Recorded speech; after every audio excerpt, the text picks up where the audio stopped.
What's up, everyone? We are here and we're traveling around with some tourists and some influencers, and we're about to experience Black History Month here in Bermuda by going around the island to visit some of the landmarks, hear some of the stories. It's going to be very impactful. We're looking forward to it. Titan Express, the bus that's going to be taking us around. One person, man, you say Bermuda time? What you mean? Well, 10 on the dot. This morning, this tour is called the African Bermuda Dispersion Cultural Tour. So we're going to be visiting a few sites today. The tour is going to take a total of about 3 hours. It was 78 slaves on board this ship. It was 78 slaves. What happened was the ship itself got caught in a storm, a hurricane, going from one part of the Americas to another part of the Americas with these enslaved people. It is also known that many Black Bermudians are able to trace their ancestry to that Enterprise ship that made its way into Bermuda during that day, that night. This is the sculpture based on We Arrive. The sculpture was only put here, I believe, in February 2010 by Mr. Trott, Chesley Trott, and he sculpted this sculpture in honor of those enslaved people that were on board the Enterprise ship.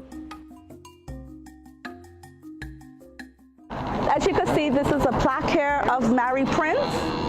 And Mary Prince, she was an enslaved Bermudian woman. She stayed here from, they said, about 12 years old to about 17 years old. Like I said, she is a Black Bermudian. She was born into slavery. So at this house, she talked about a lot of horrors. She actually even witnessed a slave, an elder slave that was to teach her everything named Hattie. She actually witnessed Hattie die at this house. Hattie was whipped to death. The slave master whipped Hattie to death, and it, of course, traumatized. It wasn't that slavery was enough, but it completely traumatized Mary. She's very much a heroine because out of all of the slave narratives, hers was chosen as the one that would stand out and put an end to the abolishment of slavery throughout the British Empire. She is very much partly the reason why we even have the holiday that we have. Most people say cotton match. I say emancipation first, cotton match second. Because it's because of people like her who gave her slave narrative on why we have the holiday in the first place. Because she represents all their ears about emancipation and us freeing our minds and actually being free people.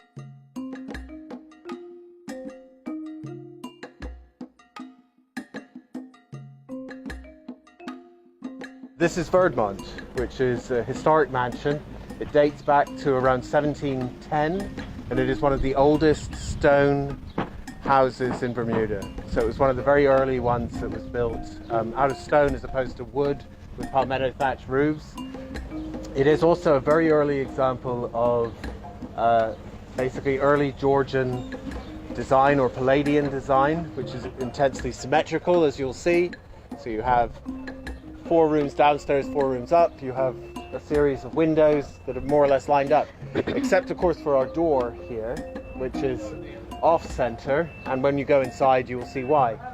Today, obviously, what we're mainly focusing on is African Bermudian history and how that's connected with the house. This is a stop on the African Diaspora Heritage Trail, and the reason for that, which we'll get into much more upstairs, is that we have very good records of the slaves who were on this property up to emancipation, which is still fairly unusual in Bermuda, but it gives us a much better idea of the names of the people who lived here.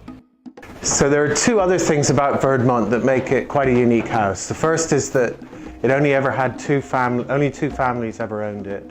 The first was the family that built it, and that was a man called John Dickinson, whose ancestors are still live in Bermuda. They're the other half of Astwood Dickinson, and the house was actually built from the proceeds of piracy. This house is really interesting as part of Black Bermudian history in the African diaspora because you have generations of slaves that lived at this house. And what's interesting, they ended up having generational slavery because a lot of these slaves were born into slavery. When emancipation came about on August 1st, 1834, this is one house where a lot of the slaves decided to stay. They didn't want to go or leave the house. They didn't want the freedom. They said, no, we will stay.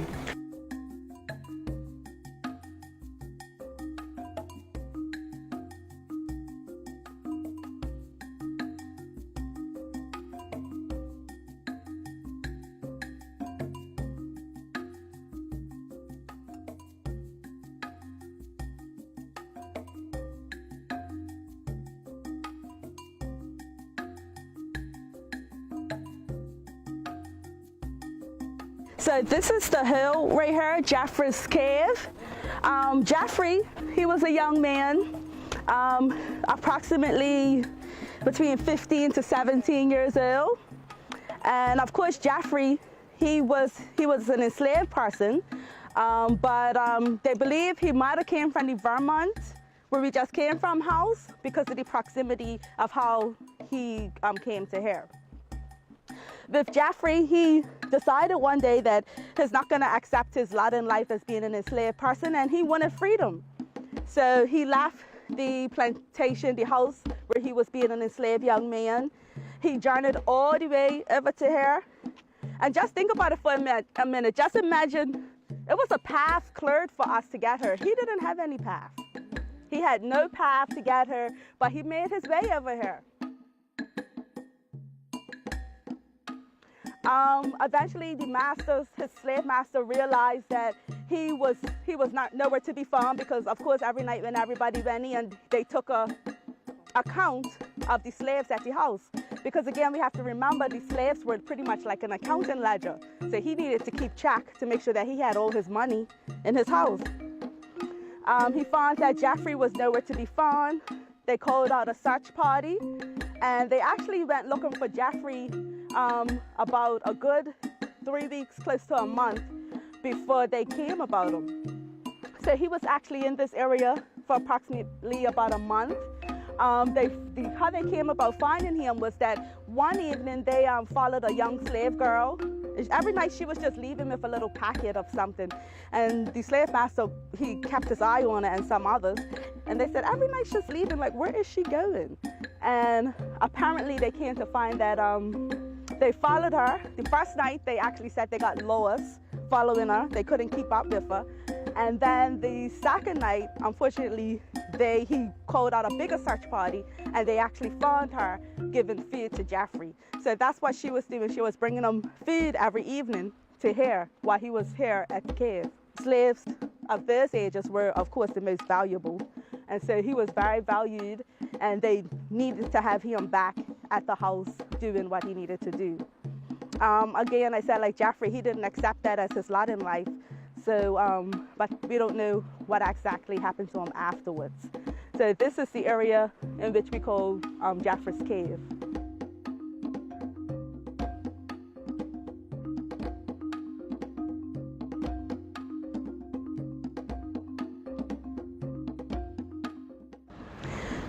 Sally, she lived in the western end of the island. They believe she lived in possibly some parts of the Somerset parish. She was accused of poisoning her masters, and also a young slave girl too. They didn't die, even though she was accused of poisoning them. They found the poison in the where she lived, because she was also known to be, you know, the type of lady that you go to if you need any type of herbal remedies or things like that. But unfortunately with that, they accused her of poisoning, because they also looked at her as also a witch. So they had the court case. Of course, she didn't stand a chance. They decided what her fate was going to be, and she was found guilty of poisoning her masters. And with that, her sentence was guilty, and she was going to be burned at the stake. They said the actual burning took place on the foot of the lane there, as you're coming into Hamilton, you know, where you normally see Johnny Bonds waving. But unfortunately, it was a period of time where many slave executions took place there. And Sally was burnt there, right there, in that spot, just before the Johnny Bond statue. They said as she made her way here, it was kind of like a parade.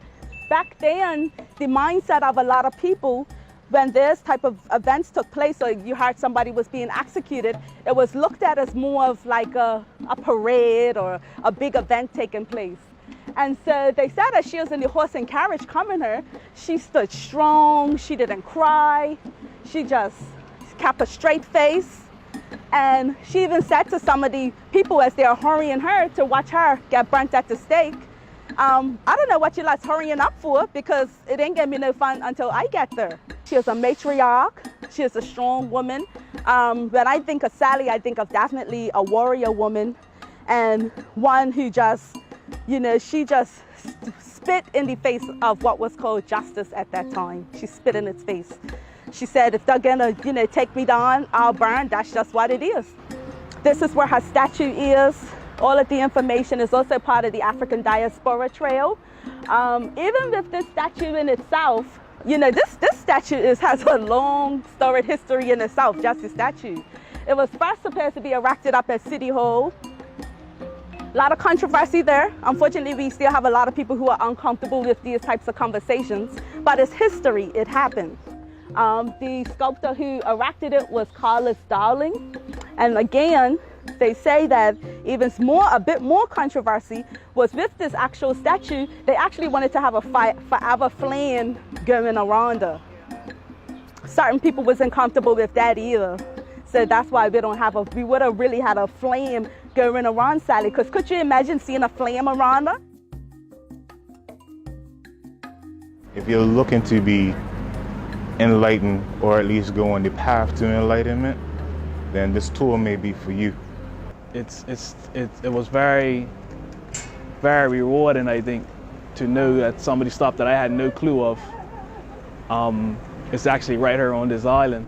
Like, you know what I mean? I encourage anybody to take it and just learn some stuff, because we got tons of heritage right here in Bermuda. And I grew up in Spanish Point. I was born in Spanish Point, and we have one of the most important ladies who was involved in abolishing slavery in Bermuda, or worldwide, really, if you ask me, throughout the Caribbean and stuff like that, was actually lived out Spanish Point. So, you know what I mean? That blew my mind right there. And the fact that it was never taught to me as a kid, going to school in that area as well, like, you know what I mean? It's mind-boggling, really. These are places that you drive across just about every day in Bermuda, depending on where you stay, and it's just incredible the amount of stories that we learned about today, the history, the rich history that Bermuda has, not just for Bermuda, but impacting the Caribbean and the world when it comes to the abolishment